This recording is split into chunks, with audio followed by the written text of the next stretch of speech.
Complete Lucent in 75 days with standard reference book series के second lecture के साथ हम आपके साथ आ चुके हैं। अगर अभी तक आपने फर्स्ट लेक्चर नहीं देखा है तो लिंक डिस्क्रिप्शन में है, सबसे पहले जाइए। बेसिक से यहाँ पे हमने स्टार्ट किया है। राज्य व्यवस्था का कौन कौन से टॉपिक हमने पढ़े हुए हैं फर्स्ट लेक्चर में, पहले हम आपको वो बता दें। सबसे पहले तो हमने देखा संविधान कहाँ से लिया गया है, लेकिन संविधान ने कठोर, अंशतः लचीला और कठोर, ये वाला कंसेप्ट पूरा का पूरा। इसके अलावा जो तीन बॉडी होती है हमारी, संवैधानिक, सांविधिक और कार्यकारी, ये भी हमने वहाँ पे डिस्कस किया है। तो सबसे पहले छोटा सा प्रीफेस था, कैसे कैसे हम लोग अप्रोच करेंगे वो आप जाइए और वहाँ पे तुरंत देखिए। इसके अलावा हमने 12 अनुसूचियाँ देखी थी ट्रिक के माध्यम से, पूरी की पूरी 1 मिनट के अंदर हमने कवर किया था, तो वो भी आप जाके देखिए। चलिए आज का लेक्चर शुरू करते हैं। आज हम लोग डिस्कस करने जा रहे हैं सबसे पहले तो 22 भाग, वैसे तो 25 हो चुके हैं लेकिन अभी 22 भाग के अंदर के आपको अनुच्छेद कौन कौन से होते हैं ये जानना है, और कौन से भाग में क्या वर्णित है। जैसे कि 15 भाग में आपका निर्वाचन होता है, 14 में आपका संघ एवं राज्य के अधीन सेवाएं, बहुत ही कंफ्यूजिंग हो जाती हैं, थोड़ा सा आपको कंसेप्ट के साथ देखना है और क्वेश्चन आते हैं, ये दिमाग में एकदम बैठा लेना। चलिए देखते हैं। सबसे पहले भाग एक बताता है संघ एवं राज्य और इसके अंदर 1 से 4 अनुच्छेद आते हैं। भाग 2 बताता है नागरिकता के बारे में, जिसमें 5 से 11 अनुच्छेद आते हैं। अच्छा, इसको याद कैसे रखना है आपको, लेक्चर को अगर आप 2 बार देख लेते हैं स्पेस रिपीटिशन के साथ। अच्छा, आपको ये तो पता होगा कि जो भी आप याद करते हो, याद करने के 20 मिनट के बाद 35% आपका भूल जाता है, और अगर आप रिवाइज नहीं कर रहे हो 20 मिनट के अंदर तब ये ऐसा होगा। इसके अलावा अगर 48 आवर के अंदर आपने रिवाइज नहीं किया तो ये 35 आपका 45% हो जाता है, मतलब कि 45% आप भूल चुके होते हो सिर्फ और सिर्फ 48 आवर के अंदर। और अगर आप 1 हफ्ते तक रिवाइज नहीं करते तो आपको सिर्फ और सिर्फ 35% याद रहेगा और 65% आप पूरा का पूरा भूल जाओगे। तो ये थोड़ा सा एनालाइज करिए, और इसके अकॉर्डिंग अगर आप रिवाइज करते हो तो आपको रिवाइज कैसे करना है, पहले 20 मिनट के अंदर एक रिवीजन मारना है, फिर आपको करना है 48 आवर के अंदर, इसके बाद 7 डे और 28 डे। अगर इस मेथड से आप चलोगे तो आपको लिटरली याद रहेगा, सबसे पहले तो भूलेगा नहीं, और रिवीजन में कम टाइम लगेगा। अगर आप पहले बार 1 घंटे में पढ़ रहे थे तो लास्ट रिवीजन में आपको सिर्फ 6 मिनट लगेंगे, 1/10 टाइम लगता है। तो इसका इस प्रोसेस का फॉरवर्डिंग कर्व के अकॉर्डिंग चलिए, हमारा ब्रेन कैसे वर्क करता है, फ़ायदा मिलेगा। चलिए देखते हैं। तो पहला हो गया, दूसरा हो गया। भाग 3 बताता है मौलिक अधिकार के बारे में, जिसको बोलते हैं फंडामेंटल राइट्स, और 12 से 35 तक के अनुच्छेद इसके अंदर आते हैं। 12 से 35 इसके अंदर डिटेल्ड फॉर्म में हम पूरा का पूरा कवर करेंगे। अभी सिर्फ आपको ओवरव्यू लेना है कि कौन से भाग में कौन है। अभी तक हमने 3 देखे, पहला क्या, संघ एवं राज्य 1 से 4, दूसरा नागरिकता 5 से 11 और मौलिक अधिकार 12 से 35 भाग 3 में। फिर आप देखिए भाग 4 में आपका डीपीएसपी दे रखा है, और 4A में आपका फंडामेंटल ड्यूटीज दे रखी है। तो इसके अंदर अनुच्छेद कौन कौन से आते हैं, आपका 36 से 51 तक आता है। हमारे 4 भाग हो चुके हैं। अगला भाग देखते हैं। 5वां भाग बताता है आपका संघ के बारे में, ये 52 से 151 चलेगा। और 6वां भाग आपका बताता है भाग 6 राज्य के बारे में। राज्य के अंदर क्या क्या आएगा, जैसे अगर हम संघ की बात करें तो इसमें अगर वहाँ बैठा है राष्ट्रपति तो यहाँ आपका गवर्नर, वहाँ पीएम तो यहाँ सीएम, वहाँ का सुप्रीम कोर्ट, यहाँ का हाई कोर्ट, तो सारी ये व्यवस्थाएं वर्णित होती हैं भाग 5 और 6 में। 5 संघ के बारे में 52 से 151, और 6वां हमारा आ जाएगा 152 से 237 तक, जो कि बताएगा राज्य के बारे में। चलिए 7वां भाग देखिए आप। 7वां भाग बताता है, 7वां भाग जो कि रिवील कर दिया गया है, मतलब निर्सित हो गया है, अनुसूचित 1 में वर्णित भाग के राज्यों के बारे में। इंपॉर्टेंट नहीं क्योंकि ये हट गया है और इसमें सिर्फ एक अनुच्छेद आता था, 238। भाग 8 देखिए यूनियन टेरिटरी के बारे में बताता है, बहुत इंपॉर्टेंट, वनडे एग्जाम्स में पूछा जाता है सीधे सीधे कि यूनियन टेरिटरी के बारे में कौन सा भाग बताता है, तो आप क्या बताओगे, 8वां भाग बताता है। 239 से 242 तक आर्टिकल इसमें आते हैं। 9वां भाग देखिए पंचायतों से रिलेटेड है। अच्छा, अनुसूची में 11 अनुसूची में आपका 11वीं अनुसूची में पंचायत था, उसकी हमने ट्रिक भी देखी थी कि एक अकेला पंचायत नहीं कर सकता, एक और चाहिए, तो वो देखना है आपको। इसके अंदर आपका नगर पालिका और सहकारी समितियां आती हैं, और ये आपका 243 ता से 243 आड़ा तक, 243 का से 243 आड़ा तक चलेगा। आगे देखिए, भाग 10 हमारा बताता है अनुसूचित जाति और जनजाति के बारे में, जो कि 244 से 244 का तक चलता है।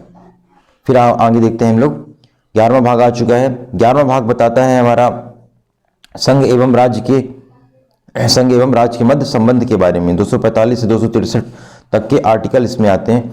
दो में से कोई एक काम कर सकते हो आप, या तो आप शॉर्ट नोट्स बनाते चलो, कंटिन्यूएशन के साथ आपको लेना है। सबसे पहली बात तो ये समझ में आना चाहिए आपको कि जो लेक्चर्स हैं आपको कंटिन्यूएशन के साथ देखने हैं, और शॉर्ट नोट्स बनाइए या तो स्क्रीनशॉट लेके एक फोल्डर में डालते जाइए। सिंपली रूटीन बनाना है, सिर्फ और सिर्फ रूटीन बनाने के लिए ये लेक्चर्स हैं।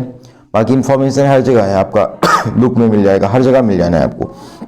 सिर्फ आपको ये देखना है कि क्या आप कंटिन्यूटी जो निरंतरता है वो बना पा रहे हो कि नहीं बना पा रहे हो। तो भाग 11 तक हो चुका है। चलो एक बार जल्दी से आप हमको पहले रिवाइज करवाओ।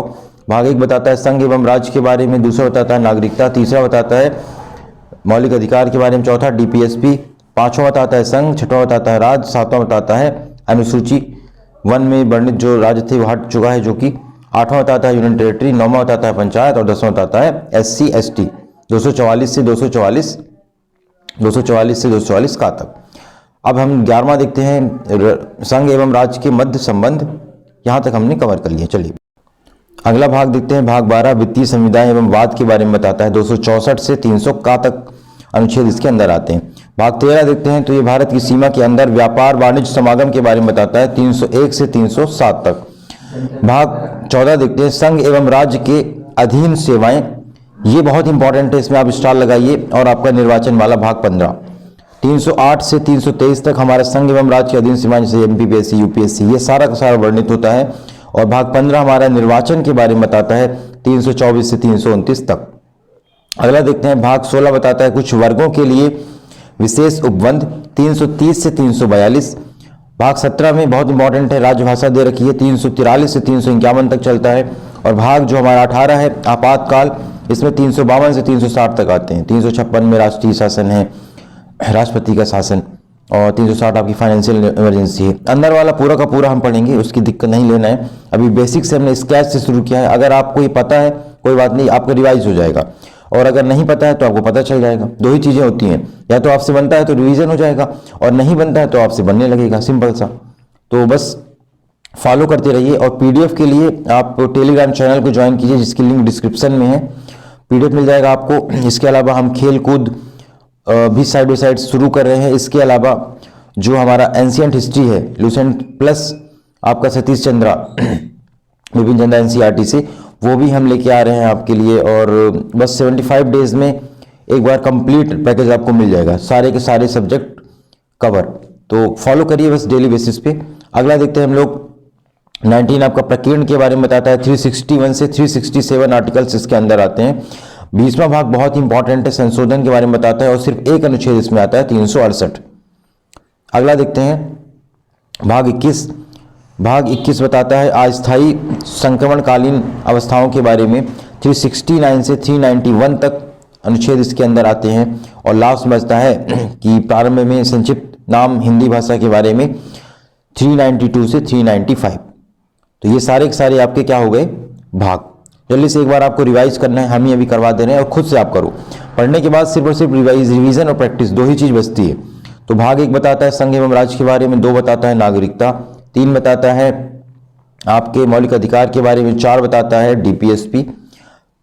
पेयर में याद रखिए आप, 4 के पेयर में 1, फिर 4 के पेयर में 1, ऐसे करके बहुत आराम से आपको याद हो जाएगा। 4 हो गए। 5वां देखिए, 5वां आप क्या बताओगे, संघ। 6वां बताओगे राज्य।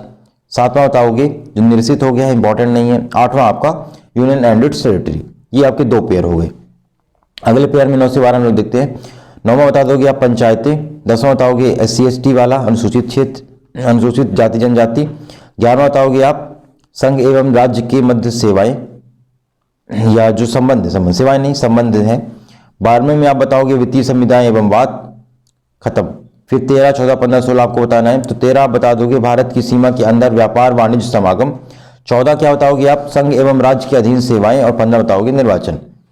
फिर 16 से 20 एक बार में आपको बताना है। 16 बताओगे कुछ विशेष वर्गों के लिए उपबंध। 17 में राज्य भाषाएं, 18 में आपातकाल, 19 में प्रकीर्ण, और 20 में संशोधन। 21 में आपको बताना है अस्थायी संक्रमणकालीन अवस्थाएं, और 22 आपका हिंदी भाषा के बारे में जो है। चलिए अगला टॉपिक देखते हैं आज का। अगला टॉपिक है संविधान के विदेशी स्रोत। सबसे पहले समझिए, आपको हमने एक चीज देखा हुआ था कि जो भारत का संविधान है वो विश्व का सबसे बड़ा और लिखित संविधान है, और ये लिखित होना और सबसे बड़ा जो आपका लिखित होना ये फ्रांस से लिया गया था। तो इतना बड़ा जो संविधान है हमारा आज़ादी के बाद इतने जल्दी समय में बनाना पॉसिबल ही नहीं था। इस कारण से हमारे जो फाउंडिंग फादर हैं B.R. अम्बेडकर जी, बाबा साहब, उन्होंने बहुत सारे स्रोत पढ़े और वो जो एक कमेटी बनी थी उनके साथ सारे स्रोत इसीलिए लिए गए क्योंकि जल्दी से जल्दी हमारा संविधान बन पाए, और जो हमारे यहाँ डाइवर्सिटी थी सारे सेक्शंस के लिए हम अच्छे प्रोविज़न बना पाए, क्योंकि कम टाइम में इतने ज़्यादा प्रोविज़न बनाना पॉसिबल नहीं था। इसी कारण से ये स्रोत लिए गए हैं, और अच्छे काम के लिए अगर हम किसी से सीख लेके कुछ 2-4 शब्द या 2-4 चीज़ें ले लेते हैं तो बिल्कुल भी इसमें हर्ज नहीं है। बहुत सारे क्रिटिसाइज करने वाले लोग बोलते हैं, और या आप लक्ष्मीकांत में पढ़ोगे तो दिया भी हुआ है कि बहुत सारे लोगों ने क्रिटिसाइज किया है कि क्यों लिया गया या हमारा उधार लिया हुआ है। ऐसा बिल्कुल भी नहीं है। इतने बड़े देश को जिसकी इतनी कम लिटरेसी थी उसको संभालने के लिए इतनी कम टाइम में संविधान को बना पाना पॉसिबल नहीं था। इस कारण से कुछ चीज़ें जो कुछ प्रोविजन है आपके लिए गए हैं। चलिए देखते हैं, ट्रिक के माध्यम से हम लोग इसको देखेंगे। सबसे पहला स्रोत देखते हैं हम लोग यूएसए के बारे में। सिर्फ आप देखो कि ये है डाकू, ट्रिक के लिए है सिर्फ और सिर्फ ये, ऐसा कुछ ऑफेंस क्रिएट नहीं करना है हमको। तो डाकू के बारे में आप निबंध लिख रहे हैं तो सबसे पहले आप प्रस्तावना लिखोगे, दैट मीन्स की प्रस्तावना अमेरिका से ली गई है, यूएसए से लिया गया है। इसके बाद देखिए आपका मूल अधिकार का हनन कर रहे हैं डाकू, तो आप सुप्रीम कोर्ट गए और सुप्रीम कोर्ट जाके आप बोलते हो कि भैया न्यायिक पुनरावलोकन करो कि क्या डाकुओं को हमारा मूल अधिकार लेना चाहिए या कि नहीं। इसके बाद वो नहीं मान रहे थे, तो आप लुभाने के लिए बोलते हो कि न्यायिक स्वतंत्रता है आपके पास, सर ऐसा मत करिए, एक बार कम से कम जान तो लीजिए कि क्या ये हमारा मूल अधिकार ले सही है या नहीं। तो मूल अधिकार आया, क्योंकि डाकू क्या ले रहे थे, मूल अधिकार। न्यायिक पुनरावलोकन का हवाला दिया आपने, फिर बोला न्यायिक स्वतंत्रता। इसके बाद वो नहीं माने तो आप बोलते हो अच्छा एक काम करिए, संविधान की सर्वोच्चता देखिए, क्योंकि हमारे यहाँ संविधान सर्वोच्च है, संविधान के अकॉर्डिंग ही देख लीजिए भैया, हमारा मूल अधिकार मत छिनवाओ, सिंपल सा। तो कैसे याद रखोगे आप कि डाकू के बारे में निबंध मतलब प्रस्तावना सबसे पहले लिखा आपने, फिर वो आपका मूल अधिकार ले रहे थे, न्यायिक पुनरावलोकन का हवाला दिया, न्यायिक स्वतंत्रता को भी आपने कहा, और फिर बोला कि भैया लास्ट में संविधान की सर्वोच्चता ही देख लो आप। चलिए अगला देखते हैं। अच्छा, इसके बाद थोड़े से 4 पॉइंट्स और आपको एक साथ पेयर में इसको याद करिएगा आप कि राष्ट्रपति निर्वाचन और महाभियोग भी लिया गया है यूएसए से, उपराष्ट्रपति का होना पद जो है आपका, उच्चतम और उच्च न्यायालय में जो हटाने की प्रक्रिया है, और वित्तीय आपात यूएसए से लिया गया है। अगला देखिए जर्मनी मनी जब आपके पास नहीं होती है तो क्या आपके यहाँ आपात नहीं लग जाता है? लग जाता है। तो आपात में राष्ट्रपति से संबंधित प्रावधान आपके जर्मनी से लिए गए हैं। रूस, देखिए इसकी ट्रिक देखिए, अगर कोई आपसे रूठ जाता है तो आपका कर्तव्य क्या होता है कि उसे मना लो। रूठ से रूस, कर्तव्य से मौलिक कर्तव्य, तो रूस से क्या लिए गए हैं? मौलिक कर्तव्य। अगला देखते हैं जापान, विधि द्वारा संस्थापित। तो इसकी ट्रिक देखिए, पान बनाने की विधि सबको नहीं आती है, पान से जापान, विधि से विधि द्वारा स्थापित। फिर देखिए आप कनाडा से लिया गया है सबसे पहले तो। अच्छा, कनाडा मतलब नगाड़ा, हमने कनाडा को नगाड़ा से रिप्लेस कर दिया ट्रिक के लिए। संघीय प्रणाली, संधि हुई तो नगाड़ा तो बजेगा ना, बिल्कुल।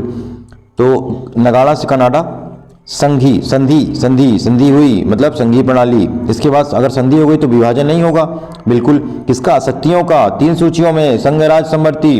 अच्छा, जल्दी से कमेंट बॉक्स में आप ये बता दीजिए कि कौन सी अनुसूची इसके बारे में बताती है। अगला देखते हैं दक्षिण अफ्रीका, इसकी ट्रिक देखिए।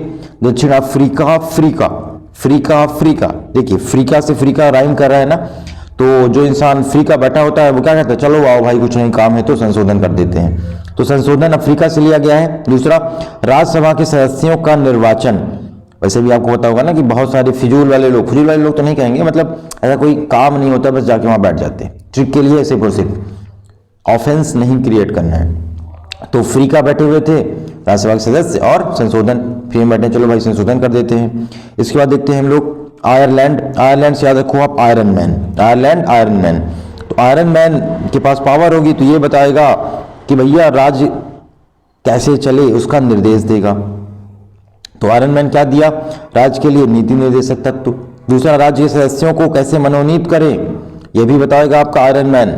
और राष्ट्रपति के निर्वाचन मंडल की व्यवस्था भी कौन बताएगा, आयरन मैन, जिसके पास पावर होगी। तो तीन चीजें, डीपीएसपी मतलब कि नीति निर्देशक तत्व, राज्य के सदस्यों का मनोनीकरण और राष्ट्रपति के निर्वाचक मंडल की व्यवस्था, ये करेगा आपका आयरन मैन। चलिए अगला देखिए, ऑस्ट्रेलिया। ऑस्ट्रेलिया से हम लोग लिए हैं प्रस्तावना की भाषा, समवर्ती सूची, केंद्र राज्य संबंध, शक्तियों का विभाजन, संसद के दोनों सदनों की संयुक्त बैठक। ये आपकी ऑस्ट्रेलिया से ले गई थी। संयुक्त बैठक की आज थी, ठीक, देखिए बहुत इंपॉर्टेंट है ये वाला, संयुक्त बैठक की आज थी, आज से ऑस्ट्रेलिया, संयुक्त बैठक से संयुक्त बैठक। ब्रिटेन से, ब्रिटेन और 1935 के एक्ट से बहुत सारी चीजें ली गई हैं। देखिए कौन कौन सी चीज ली गई है। एकल नागरिकता ब्रिटेन से, संसदनात्मक व्यवस्था, द्विसदनात्मक व्यवस्था, विधि का शासन और परमाधिकार लेख, ये लिया गया है आपके ब्रिटेन से। और फ्रांस से लिया गया है गणतंत्रात्मक। इसके अलावा एक और बताइए, आप कमेंट बॉक्स में बताइए, हमने पहले पढ़ा था ना लिखित संविधान का होना, क्या आपका फ्रांस से लिया गया है या नहीं, बिल्कुल आप बताइए कमेंट बॉक्स में हाँ या ना। इसके अलावा प्रस्तावना में स्वतंत्रता, समता और बंधुता, ये जो तीन वर्ड हैं ये भी फ्रांस से लिए गए हैं। चलिए, तो ये कुछ इंपॉर्टेंट आपके फीचर्स थे जो कि बोरो किए गए हैं डिफरेंट कॉन्स्टिट्यूशंस से। इसके बाद हम नेक्स्ट लेक्चर में आपसे मिलते हैं।